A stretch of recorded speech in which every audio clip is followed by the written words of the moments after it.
Bill, the final case I'd like you to make actually is to Democrats themselves. The first vote I ever cast for president in my life was in 1984 for Walter Mondale, and I did it because he said he was going to raise taxes.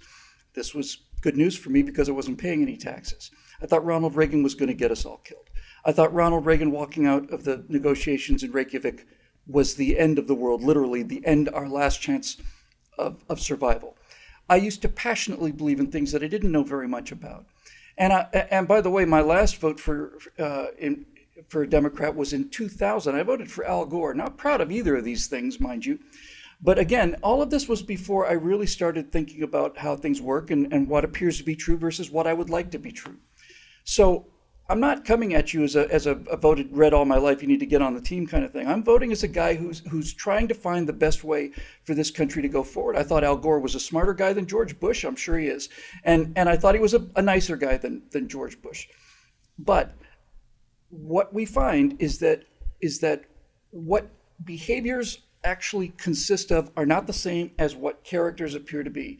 We would think that the way to cure poverty is to shovel money at poor neighborhoods. And what we find, whether we like it or not, is that the more of this we do, the more poor and the more toxic they become. So I would say to people who are lifelong Democrats, I would simply say this: whether you like it or not, your party is the party of the inner city.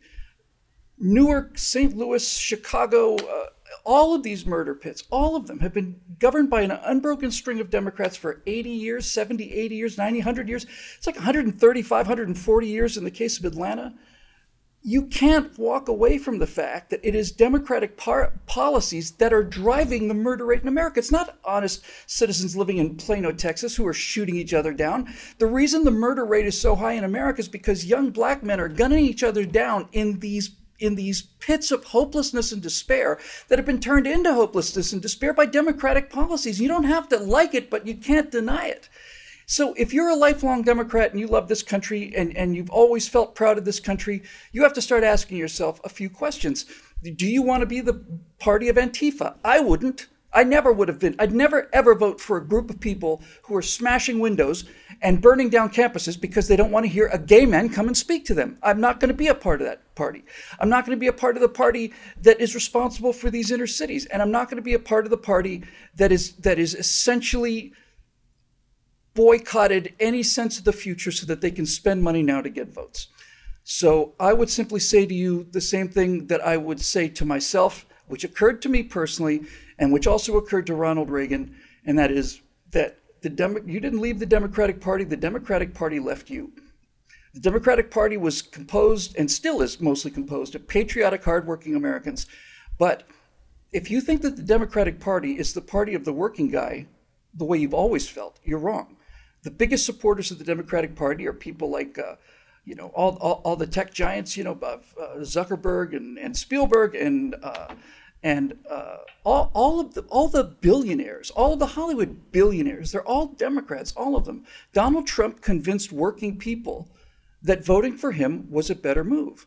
And when working people, when regular little guys started voting Republican, the economy went from 1% to 4%, and it put food on the table for millions of American families, and it wasn't dependent on charity. They got to live their lives with pride and some sense of control. It's not abandoning your principles to switch parties. I switched parties in pursuit of my principles, and I would just ask you to consider that. If there's a case to be made for conservatism, for capitalism, for constitutionalism, and frankly, for common sense, Bill Whittle will be making it right here on Bill Whittle Now, and we'll be doing more of this kind of material at BillWhittle.com because of the members there who pay $9.95 a month, not for something that they can get, but for something that they can give to the country and to the world. We hope you join them today. For Bill Whittle, I'm Scott Ott. Thanks to the members at BillWhittle.com for making this possible.